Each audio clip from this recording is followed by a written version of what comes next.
Welcome to our monthly local governance and community development live forum here on the Serenity Resource Connector. For those who are joining us on Facebook, YouTube, or over there on X, a warm welcome to you. If this is your first time tuning in, it is a pleasure to have you here. I am Winome Shell-Witter, and I'll be guiding this evening's proceedings.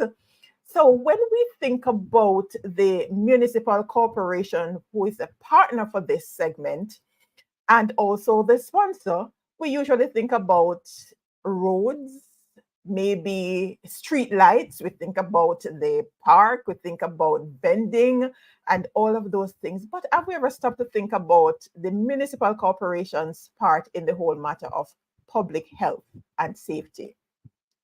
If not, that's what we're here to talk about, to show you how it all comes together with some of the different entities that are engaged in that aspect of community development, community protection. And so to take us through, let me bring on our panelists for this segment, starting with our female, Dr. Kimberly Scarlett Campbell, medical Office of Health there in Clarendon. And let's keep the health segment going. All right. But before it is health segment, we have to bring on our representative from the Clarendon Municipal Corporation, Mr. Staffel Thomas, who is wearing his hat as the acting parish disaster coordinator for the parish of Clarendon. All right, let's go to health now. Dr. Bradley Edwards, no stranger to this space, Senior Medical Officer, Maypen Hospital. And to round out our panel, we have with us our Superintendent, Oris Thomas, Officer in charge of the Clarendon Division, Jamaica Fire Brigade. Welcome, ladies and gentlemen. Thank you. Thank you very much. Happy to be here on this forum. All right, great. So for those who are live with us, feel free to share where you're connecting with us from. We keep this segment engaging, so if you have questions, comments, you can share them in the comments section as we progress with the discussion. But let's lay the groundwork. When we talk about public health and safety, Dr. Scarlett Campbell, what exactly is that all about, and what are some key aspects of public safety? Okay, well, by definition, what is public health and safety? And what it is, it's public health and safety refers to efforts and practices aimed at protecting and improving the health and well-being of populations. Now, this concept encompasses a wide range of activities, including policies, public health policies, and intervention designed to prevent disease, promote health, and ensure safety in communities. So you really want to have a kind of holistic approach to public health. So you have to have policies, interventions, and programs in place that ensure that persons have a good health, but you also want them to be safe while they're having that good health. So I don't know if you want to elaborate more, but I will just answer it to that extent. If you want me, I can go in more, but we can. No, that's all right. We just want to lay the foundation, just to highlight some of the aspects of public health and safety. Of course, health has to be a part of it. What are some of the other aspects of public health and safety? Right. So we have, there are actually 4 aspects of public health and safety. You have 1, disease prevention and control. So you want public health initiatives that aim to prevent the occurrence and spread of diseases through measures such as vaccination, sanitation improvement, and health education. So that's important. Secondly, you have emergency preparedness. So you want to ensure that communities are prepared and they're safe during emergencies so that they can respond in an effective manner, and that they can respond also not just to the emergency itself, but the health threats. Third, environmental health. When you have a clean environment, it contributes so much to improve public health and public well-being. So when you have a healthy environment, you have a safer living condition. And when you have good water and a good environment, that is what also helps to keep the public safe. And finally, health promotion. we have to ensure that we promote in the population behaviors that not only improve the person's individual health, but the corporate health as well. Because you really want to reduce the risk of diseases, but you also want to have a health promoting policy where you make it easy for persons to be healthy, and as well as to protect their safety while they're doing it. So, for example, you might have persons have parks like Emancipation Park where persons can exercise and be healthy, but they can also feel safe doing it.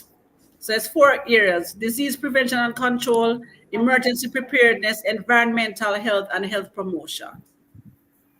Thank you so much for that. And we're going to be covering basically 3 of those areas. We're going to look into, at another time, the environmental aspect of it, but we're going to be zoning in on the others. All right, Cecilia, thank you for tuning in from Longville Park. Always a pleasure to have you with us. All right, for those who are on, feel free to share the link so others can join to learn more about what's happening in your parish and how you can be a part of the change that you wish to see. All right, so let's dive right in. We have a very active hurricane season that's been predicted for 2024. So we're going to start there and then we move back into the health aspect of it. Sir. All right, so we have Senior Thomas and Junior Thomas. So Junior Thomas. No, I'm the senior. Yes, sir. I am Junior. All right, what is the current structure of our emergency response system in Clarendon, and how all of this comes together in terms of if we should have some major incidents in the parish during this season? Okay, good evening again, panel. Good evening, listeners, those are on the social media. And well, the current structure of our emergency response operates in a similar way to the National Disaster Committee, which is chaired by the Prime Minister, and I'm Deputy Chair of the Minister of Local Government. The Parish Disaster Committee is chaired by the Mayor and co-chaired by the Custos. So and this committee meets every third Thursday of each month at 1 p.m. in the council's chamber. The main function of this committee is to conduct disaster management activities to mitigate negative impacts associated with natural and man-made hazards, for example, fires, accidents with large casualties, hurricanes, drought, flood, tsunamis, etc. Members of the committee would have included the mayor, councillors, the custos, the utility companies, JPS, NWC, National Wake Agency, the chief engineering officer from the parish council, from the corporation, the inspector of poor, Ministry of Labor and Social Security, Red Cross, community groups, just to name a few of those persons, but there's a lot of persons there that make up the committee.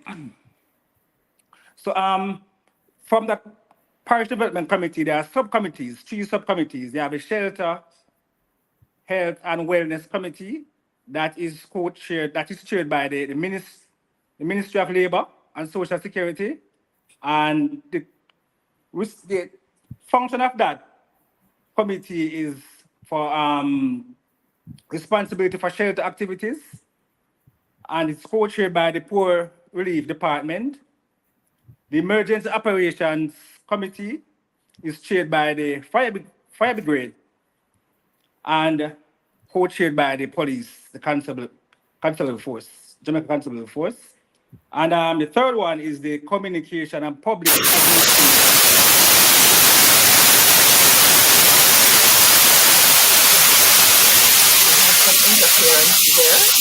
Yes. All right. Back on track? Okay. Found it. Go ahead. Yes. Oh, good. So the third subcommittee would have been Communications, Public Education, Administration, and Finance, chaired by the Municipal Corporation, ensuring that a budget for emergency operation in the parish is there. So how do we coordinate major incidents? So for example, if we have, like, say, a man-made or man-made incident where like a fire or say a accident with a lot of casualties, then for example, the police and the fire brigade would have handled that, would have been the lead on that base. So the police would have done the crowd control, the fire would have, based on their specialty, would have the operations. Since we're in the hurricane season, for example, if an hurricane is threatened or imminent to the island, then our EOC, Emergency Operations Center, would have been activated. Once it's activated, then all the members of the committee or stakeholders of that, the Parish Development Committee, is expected to be in the EOC. The EOC is located in the administration building of the Clarendon Municipal Corporation at 37 Road. So based on, so all those persons has to be in, so the fire, the NAA, the police.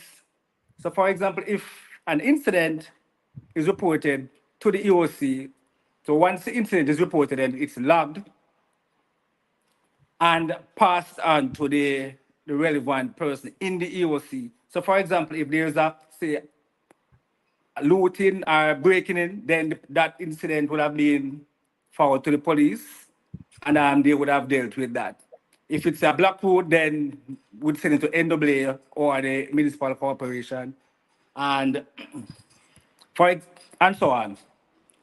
So once those incidents, if it can't be dealt with locally, then we'd ask for assistance from neighboring parishes or in the from a national level. So all these incidents are logged and forwarded to ADPEM and feeds into the national disaster response system. Once the disaster is finished, for example, the hurricane is finished, then each agency would have done their assessment of the infrastructure. For example, the NAA would have gone out and do their checks, the municipal corporation, the JPS, and for where person would have gotten social welfare, that would have been coordinated by the social welfare committee, and that would have been led by the Ministry of Labor and Social Security.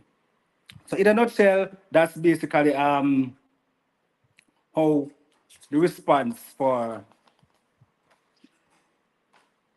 that's how the response. Okay, the structure works in the parish. Yes, structure works in the parish. All right. You mentioned EOC a number of times. Remind us what exactly is EOC. So it's an Emergency Operations Center. Okay, beautiful. All right. All right, we have Empress here greeting you, young Thomas. Welcome, Sir Leo. Thank you for tuning in. Great to have you. Representation from community, business community and others. All right, so Thomas, let's continue on that thread. Has there been any recent improvements to ensure fast and more efficient emergency responses? A lot of things are changing. Anything new? All right. Just to add that for improvements, we need resources, and it's would have based on the availability of resources. With the invention of cell phones and stuff, it's now easier to report stuff and stuff. But in recent time, we have implemented a flood gauge system done by Ali. Flood gauge with real-time information sending to ADPEM. So that's very, because if you know by Ali Bridge, it's like it mirrors the flat bridge. So when it rains, I have flood, then it's easily the area is inundated very easy. So with the flood gauge and the warning system, that would have give persons warning, and it would give real-time information, and that information is forwarded to ADPEM, and then ADPEM would have contact the local police and the parish council to take action. So there are some improvements. Good to hear. But with all that's happening with the coordination and all of that, as citizens, we too have a responsibility to help in all of this. So what steps can we take as individuals to better prepare for emergencies? Young Thomas and then Senior Thomas is going to weigh in from the fire brigade perspective. So continue. Okay, all right. So before the hurricane, persons need to secure documents, important documents, for example, passport, titles, deeds, insurance contracts, birth certificates, key emergency supplies, batteries, flashlight, medication, portable radios, first aid kits, trim all grown trees and branches that is close by your house or other buildings. Know the location to your shelter. That can be information we had it from the Municipal Corporation or from the Office of Disaster and Emergency Preparedness and Management at PEM. Check personal property, homes, for inspection, inspect the roof, windows, clear the yards of all loose objects, garbage bins, lawn furniture, TV antennas to be removed from your roof. Turn off electricity. And please obey all evacuation orders once you are living in a flood-prone area. Ensure that once you live in a flood-prone area, ensure that once admin or give the orders for you to evacuate, ensure that you evacuate and move to higher grounds or to a shelter. Moving into the shelter, ensure that you take supplies, food, water, blankets that can last up to 24 hours. So during the hurricane, please stay indoors. Do not go outside unless it's absolutely necessary. Keep children indoors. Stay informed, listen to the news bulletins. Do not open the windows or doors. Ensure to secure the glass doors and windows by boarding or taping to prevent shattering. So do not go outside during the passing of the high of the storm because this is just a calm, because the wind will come back and you might just get caught outside in the hurricane, the second section of the hurricane. So basically, those are some of the measures. All right, we're going to take this question before we move over to Superintendent Thomas. Jason is asking, where can I get a list of the EOCs in Clarendon? That's it. EOC is the operation center, emergency operation center. So we have a shelter listed. So all the shelters are being inspected by the Jamaica Fire Brigade, Ministry of Health, and the CMC. So the health will have inspected to ensure that all public safety regulations are met, the fire for safety, and the cooperation to ensure that structural the buildings are sound and to allow persons to habit during the hurricane. Right. So the shelter is they are made in the schools. So right. So it's actually the centers that Jason wants to find out where he can. So they're moving public. So it's with the Clarendon Municipal Corporation. So they can contact me and I'll happy to provide that listing. All right, Jason. Or what we could do is make it available to share in the community groups via their WhatsApp group so they have a better understanding as to where to go. All right, but we'll work on that. Superintendent Thomas, weigh in from the fire brigade perspective, what we can do as citizens to help protect ourselves as we prepare. All right, you're muted. Let me unmute. We're getting a feedback from you, Sue. There's a feedback from you. We're not hearing you. Do you have a radio nearby? No? All right, try your headset.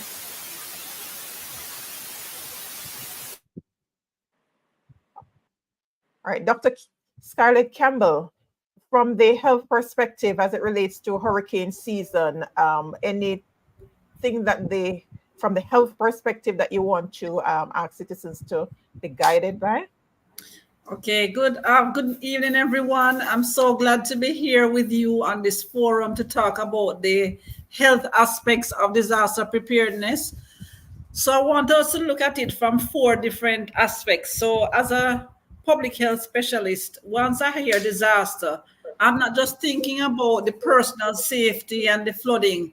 I'm thinking about the health implications of any kind of disaster, whether it's flooding, hurricane, whatever. So one of the first things that comes on my mind, apart from the safety of the person, whether they're, injured or whatever, in terms of disease surveillance and monitoring, because we know that we have diseases that are present in normal circumstances. But you can imagine when you have persons outside of their usual habitat, outside of their usual location, and they are clustered in a small area, so you know that disease will spread much easier. The food safety might be compromised as well. Persons might not, because you might have the food being contaminated. So one of the things that comes to my mind is disease surveillance and monitoring. And that's something that we at the health department take very seriously. So you call it epidemiologists, where we look at what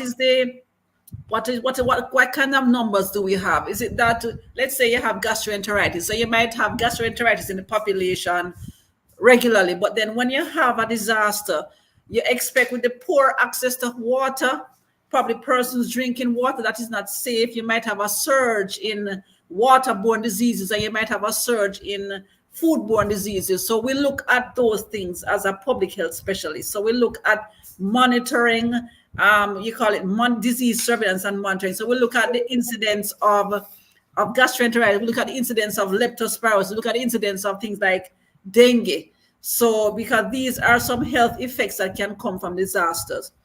Also policies, what are our health policies? So for example, for us, we try to protect the vulnerable population. So we try to say, what happened to the indigent? What happens to the young, the very young? What happens to the ones who are pregnant? What happens to our children? So we always try to ensure that we advise them at our health facilities that they must ensure that they have adequate water for the children. They must have adequate hand washing. They must have enough food so that they can feed the children, especially the elderly and the pregnant ones. You have to tell them that they have to go closer to hospital. And of course, we come with our health education messages of how to make water safe, how much bleach you must add, how you must boil it. So, and those are some of the things that we come in terms of health promotion. Other things that we check for disasters and we would want persons to be aware of is in terms of vaccination. When you have any disruption in routine services, it can affect vaccination. And we're trying to prevent vaccine preventable diseases. So let's say that you are a farmer, and let's say that you're not fully immunized against diphtheria and tetanus. Sometimes when you have disasters and rain, it's gonna unearth a lot of sharps. So you're gonna have persons getting injured, persons getting cuts here and there. They can get the risk of tetanus. And so we always try to educate the population that they must try to get themselves fully vaccinated. We don't want any measles, we don't want any tetanus, we don't want any vaccine preventable diseases going around. You have the flu vaccine as well that we can also give persons beforehand so that they do not spread diseases. Remember, we were coming from COVID. Remember COVID? And, we weren't able to congregate. We had to do special things in the shelters so that persons would be able to wear masks. So those are some important things that we think about in terms of public health policy: vaccination, hand washing, environmental health. And of course, we had to mention also, as I said, the whole emergency response. What is the status of our shelters? Are our shelters safe? We in the Ministry of Health, we have forms that we use to monitor our shelters. So we monitor our shelters for sick persons. So when you see the public health nurse and the public health inspector come in, they're looking around, they're looking at the physical conditions at the shelter, the access to bathroom facilities, access to water. Are there any sick there? Do you have their medications? So we're looking at everything in a health perspective. And of course, we want to ensure that there is health equity and that there's social justice. So we don't want any discrimination also at our health facilities or any shelter. So regardless of your color, class, creed, orientation, whatever it is, we want to ensure that every Jamaican is treated equally and that they have equal access to health care. So regardless of whatever is happening, so those are some of the things that are on our minds when you have disasters.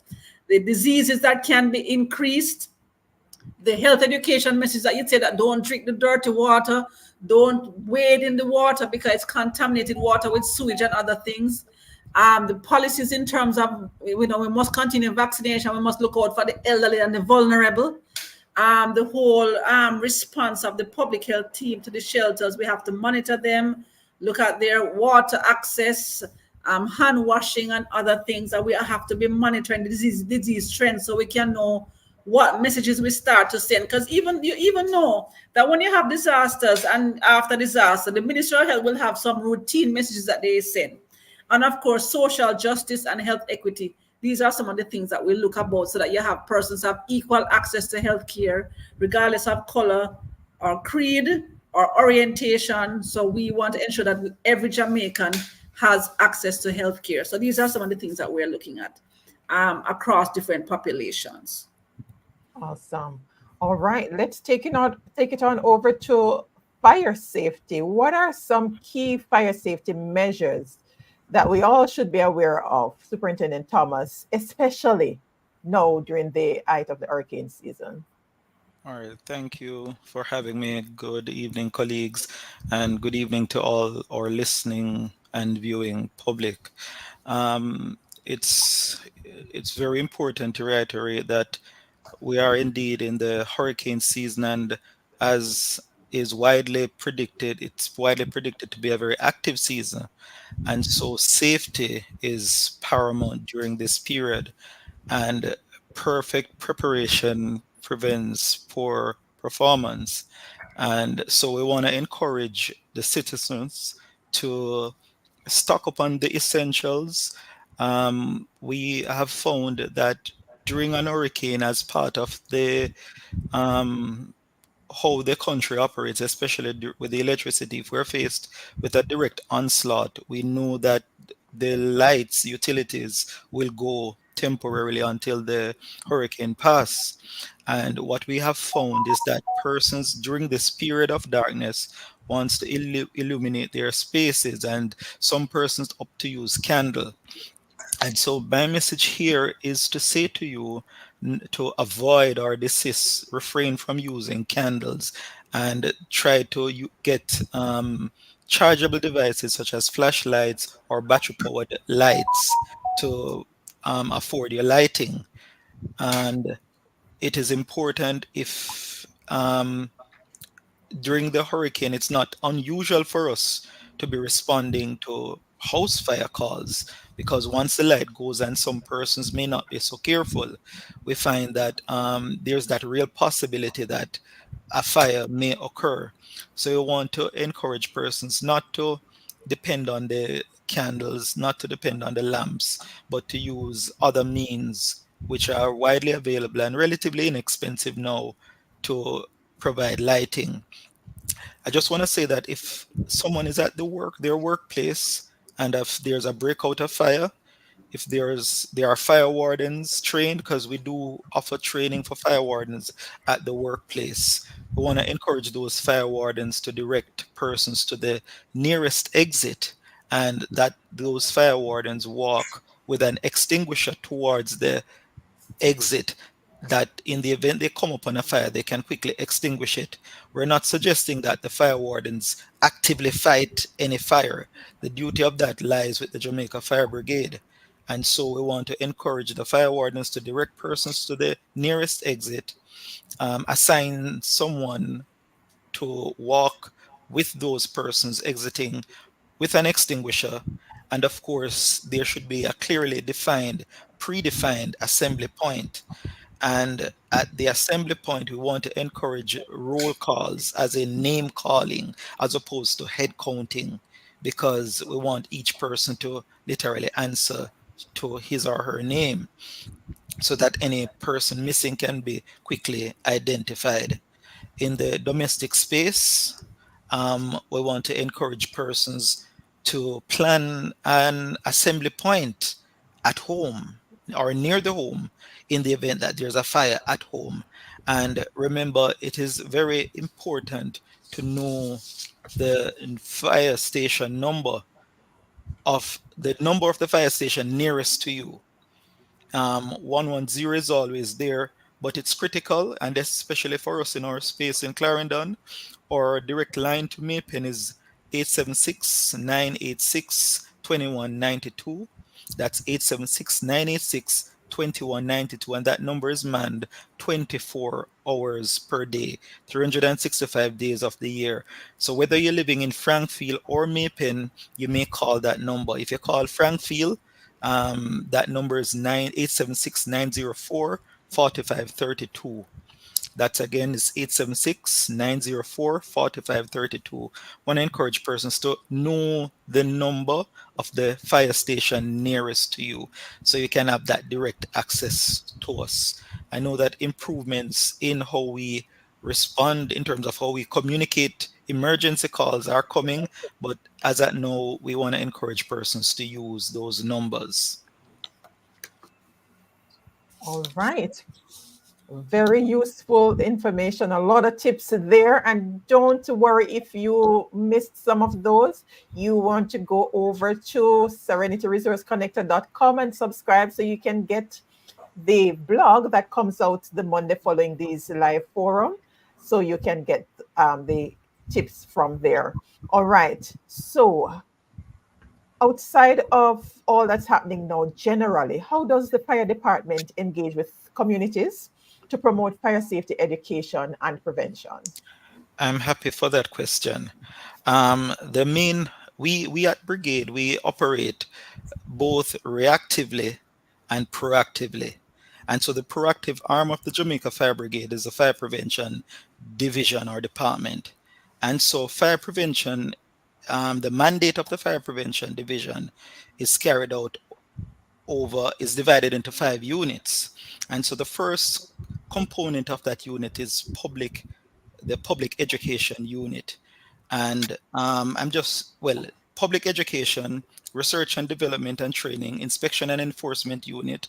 There's a plan review, and then there's a fire investigation unit. But I want to focus on the education unit because this focuses on using education as a primary method to inform and instruct groups and individuals of the dangers of fires, because we believe we would rather prevent a fire than respond to a fire, because fire is a very traumatic incident event and it may lead to loss of life and property. And our mandate at the Jamaica Fire Brigade is saving lives and protecting property. So through the proactive arm of the Jamaica Fire Brigade, which is the fire prevention unit, we embark in training activities and engagements with the public. So what we conduct from time to time, or on a regular basis rather, is our home safety surveys, career presentations, evacuation drill evaluations. And so we have clientele who we would go to and conduct evacuation drills to see if those drills are up to standard, are happening in a seamless way, and we offer advice on how to make the evacuation more efficient. We also have fire and life safety presentations and fire monitor trainings. We participate in expositions, and of course, we um, address our constituents via our social media handles on Instagram, Facebook, and Twitter. There's also the community fire and life safety education program where we actually go into communities, especially the farming communities, and teach persons about how to safely dispose of waste. There is the prevalence of slash and burn. So we teach persons how to safely burn. And we encourage, especially our farmers in those farming communities, we understand the need to burn. And so we say, put it in a drum, light it and cover it, and do not and burn in smaller heaps than one big pile. And so that's part of our message in these fire and life safety education programs. All right, awesome. So from fire to health, Dr. Scarlett Campbell, especially now with we have a lot of water, we have been getting some rains and we have a lot of catchment areas and all of those things. Vector control and disease prevention must be at the top of the radar now. But share with us some current public health concerns and initiatives that your department is focusing on. Okay, all right. So good. As I said, good evening, everyone. When you think about vector control, you might say, what is vector control? Vector control refers to the systematic efforts and measures aimed at reducing or eliminating the population of disease transmitting vectors, meaning that animals that transmit disease. So you're talking about mosquitoes, you're talking about ticks, flies, fleas. So you're trying to interrupt the transmission of disease through these types of foci. So the primary goal of vector control is to prevent the spread of these kinds of diseases, which because they cause illnesses caused by pathogens that are transmitted from humans and animals to the humans. Now, in terms of, you were asked the question, what it is that is of our public health concerns. There are 5 major public health concerns that we have now in Clarendon and probably nationally. One, infectious diseases. We have found that the waterborne diseases, the foodborne diseases, the sexually transmitted diseases, these are some of the diseases that we are concerned about. The spread of HIV, the spread of syphilis. In terms of safer sexual practices, these are things that we are thinking about and say that persons must continue to practice good, proper safe practices, use a condom, stick to one partner. That is important. We are also concerned about the spread of diseases like gastroenteritis, so you have to make sure that water is safe, make sure that you boil the water, you treat it. We're concerned about the spread of the flu virus, because I've heard that quite a number of persons are coming down with some kind of respiratory type virus. And of course, our dengue, because of the mosquito issue, and our leptospirosis with the rodents. So in terms of food safety and proper storage of food and taking care of your environment. So these are things that are important to us.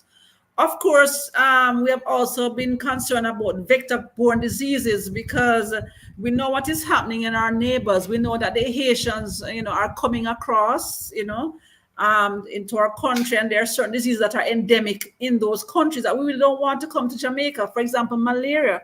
Remember then a couple years ago, about 10, 15 years ago, we had a struggle with malaria where we had to try to get World Health Organization efforts to eliminate malaria. So we really don't want any malaria in our country. So these are things that are public health concerns of ours. Of course, the regular dengue. Look what we went through with that dengue outbreak. So it's important that you try to eliminate mosquito breeding sites.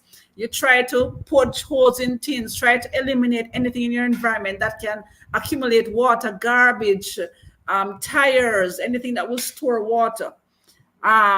Also, chronic diseases. Look what is happening with our hospitals. For example, us in primary healthcare in Clarendon, we're concerned about what is happening at Mapin Hospital, Lioneltown Hospital, where you're hearing about persons who don't have any bed space, persons who have to be in chairs, persons who have to, they have to be sleeping, outside.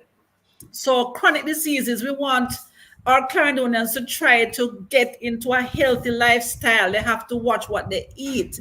They have to start exercising, eat more fruits and vegetables, drink more water, come off of the fast food and those kinds of things. So we want persons to eliminate their risk for chronic diseases such as diabetes and hypertension, because the prevalence of diabetes is about 15% in the Jamaican population. Hypertension is about 33%.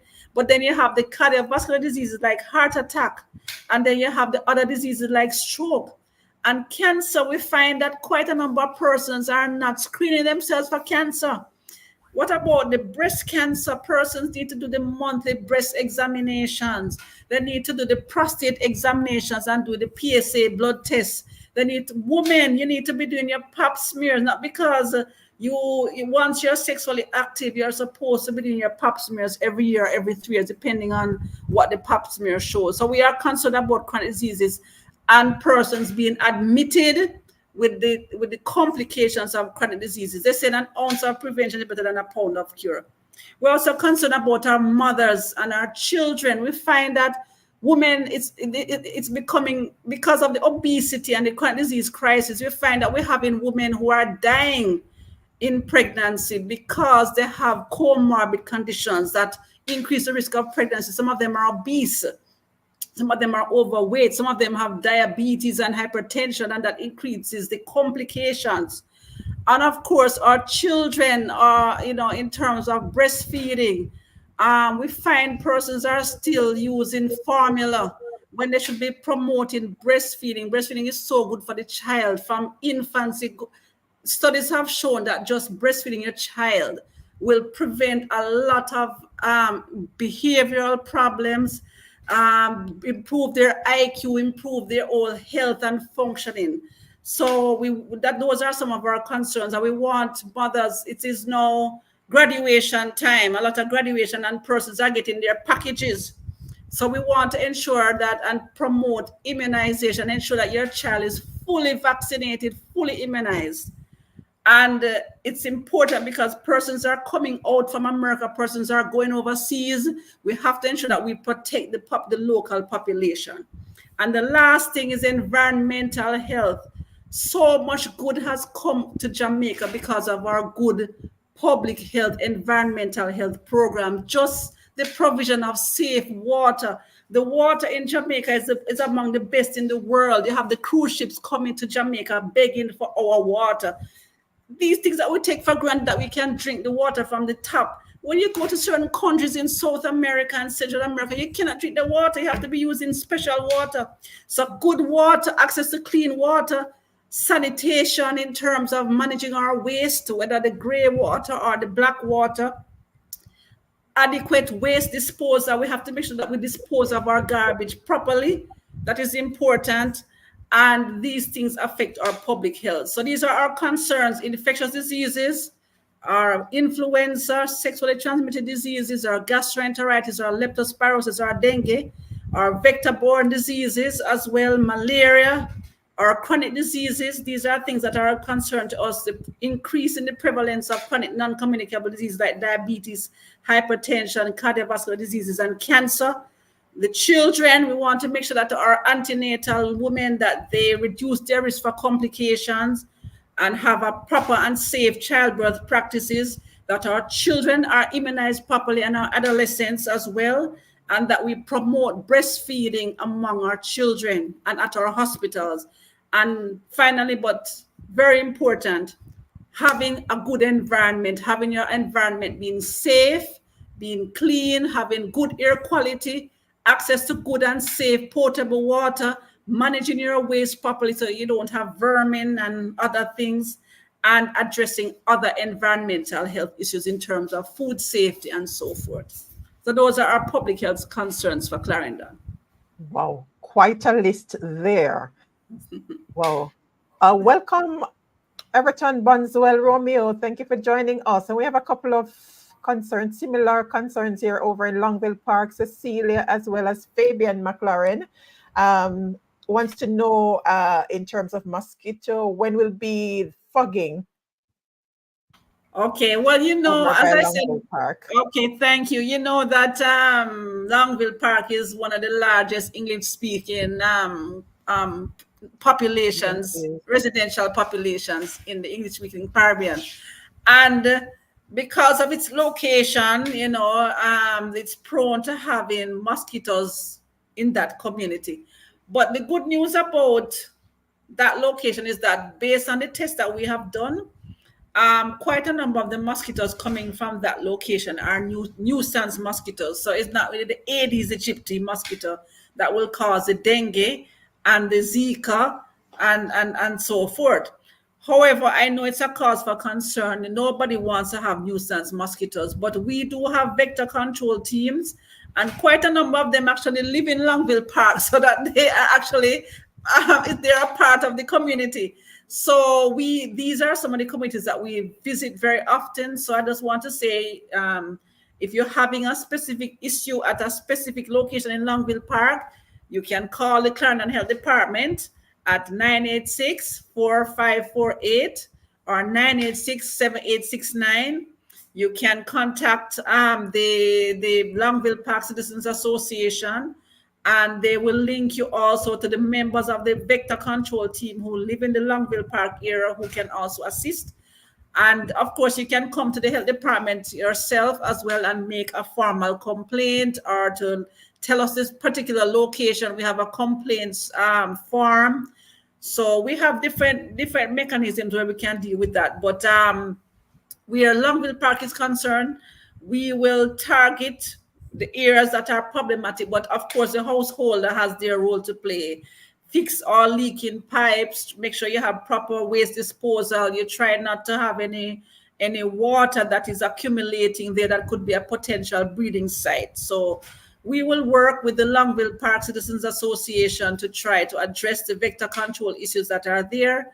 But if it is that you see the vector control team going there, and it has different phases. You have phase 1, phase 2, phase 3. But if you see them going to phase 1 and you're not seeing them at phase 2 and you're having issues, then you can contact them directly or contact us at the health department, 986-4548, 986-7869, or you can come by the health department, which is located on St. George's Street, right beside Denby Primary School, where we can take your complaint as well. All right. And if you miss those numbers, not to worry. Remember, go on over after this to www.serenityresourceconnector.com. Subscribe there so you can get the blog that outlines all these resources, the tips, and all of that will be there.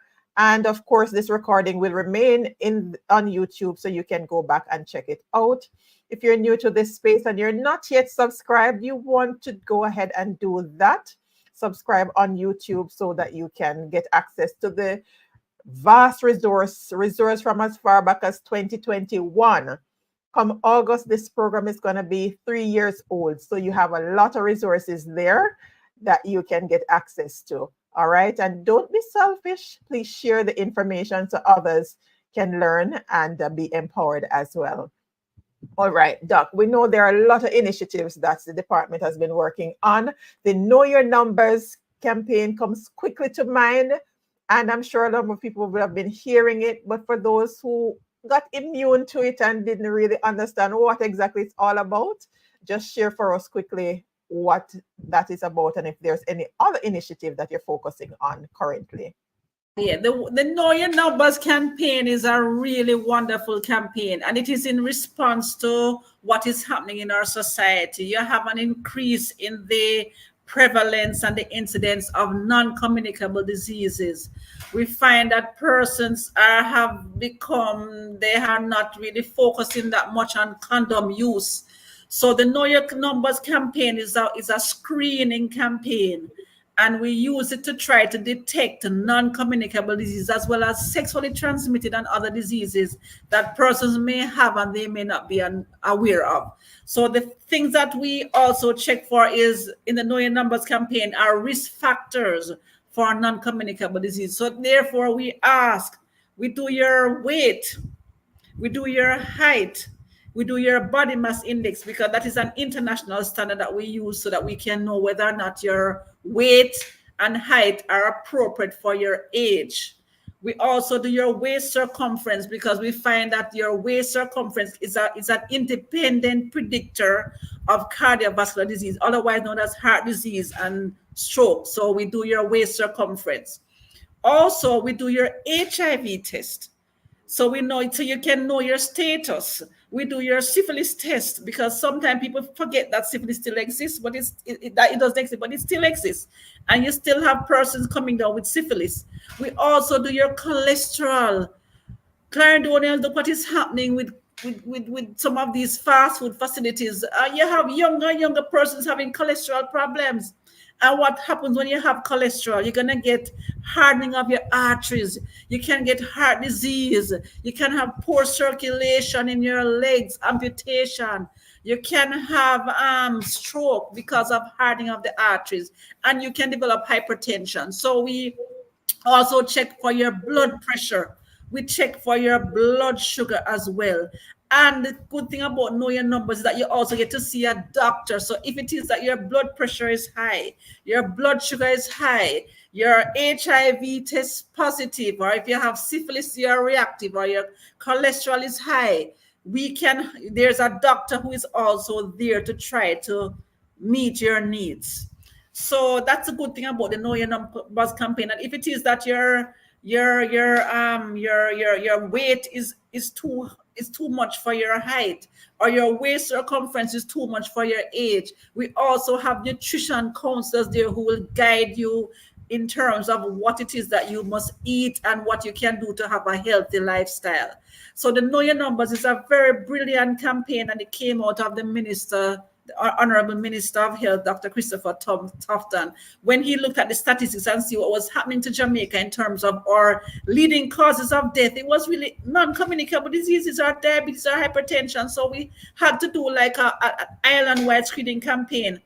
And the good thing for Clarendon Health Department, we have been getting a lot of requests for Know Your Numbers campaign. I get them almost every day. I even got a telephone call today, and we're going to be having a Know Your Numbers campaign for all of you in Chapelton tomorrow, right? So we're going to be having a Know Your Numbers campaign in Chapelton, but it's a very good effort. And if you go there and you're screened and you come up positive, whether to blood pressure, blood sugar, or so forth, it's good for us to determine, to detect it early.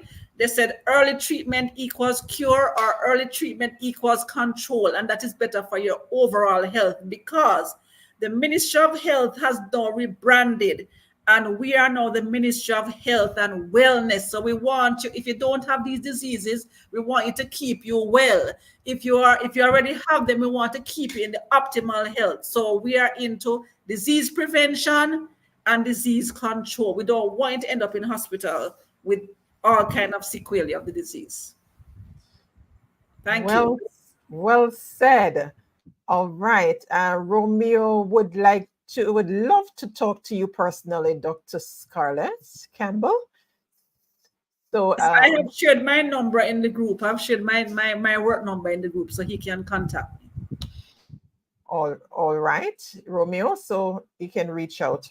All right, so there's a question here. Let's take this one from Jason. It was mentioned earlier, but just to emphasize, what are the evacuation plans put in place for persons with disabilities if there is an hurricane?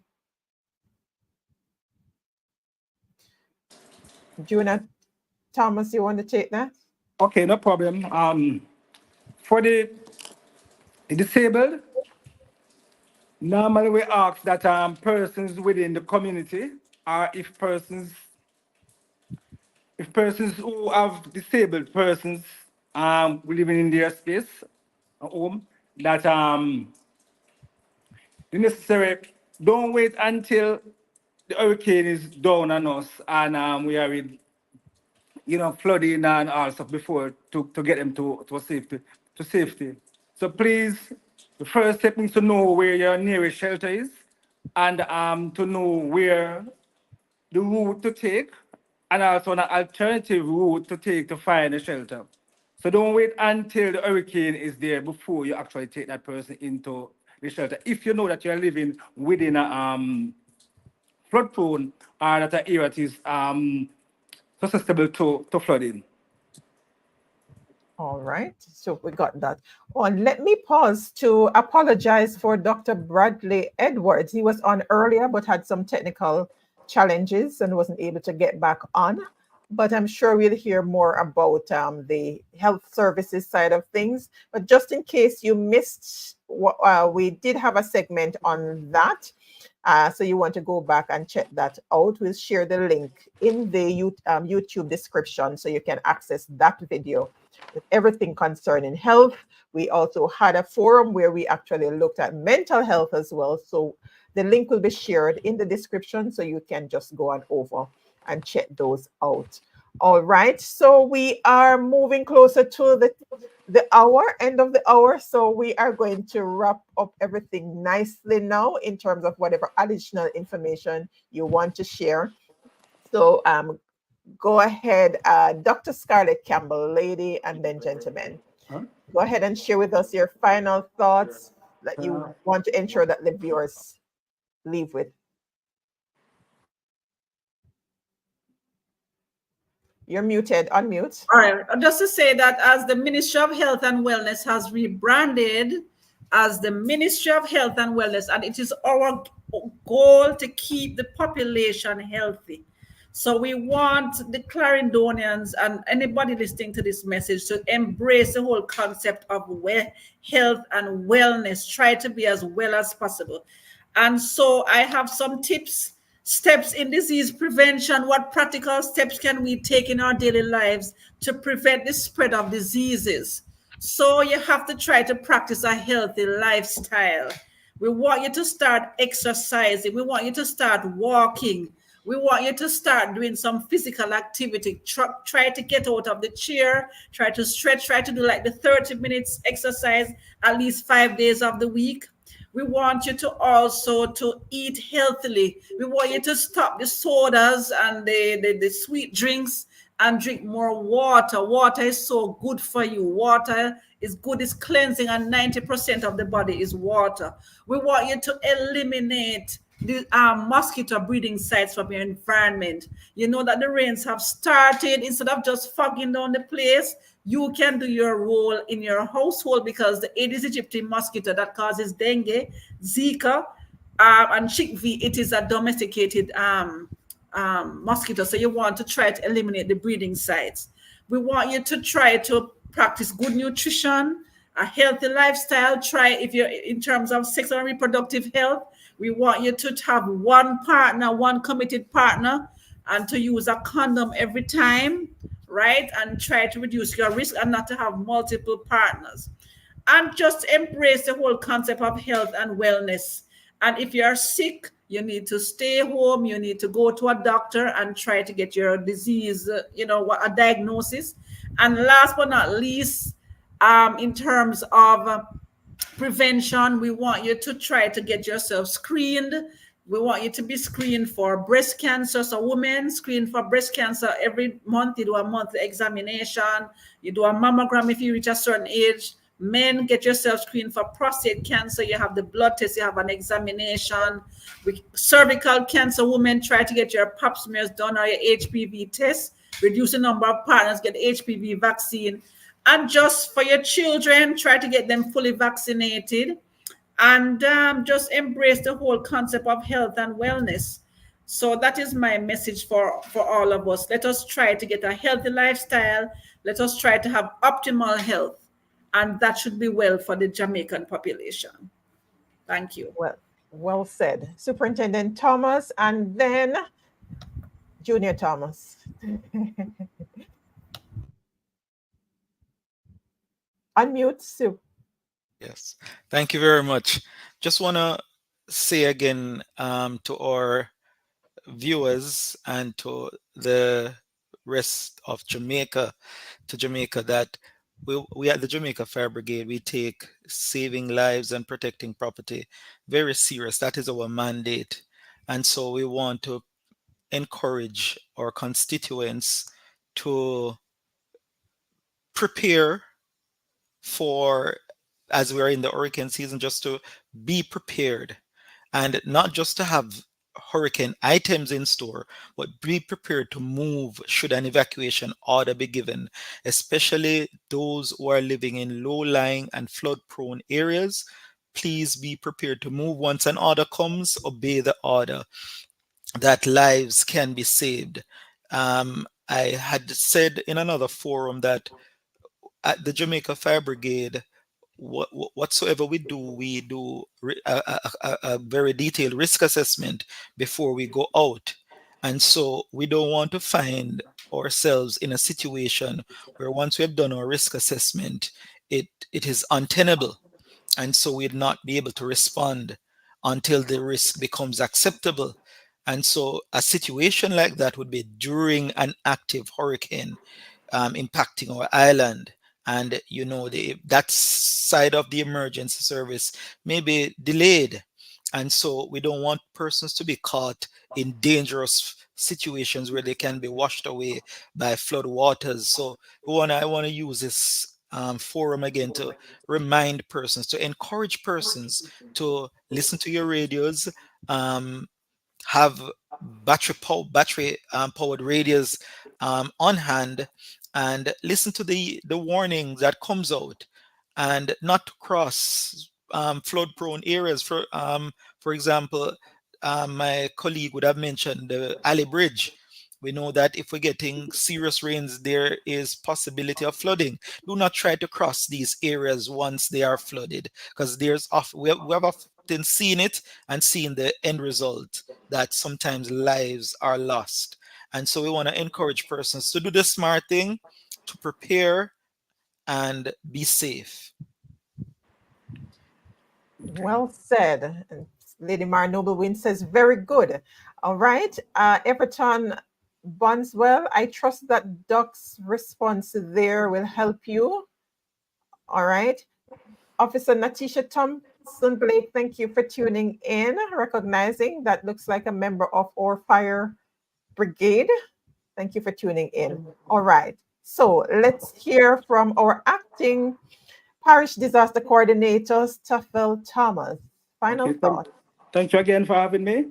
Okay, what I want to say, what I want to leave with you is that while the corporation or the Parish Disaster Committee might make all the necessary preparations for you for the hurricane season and stuff, the onus is on you, the individual and businesses and all different stakeholders of the society to ensure that your own safety is paramount.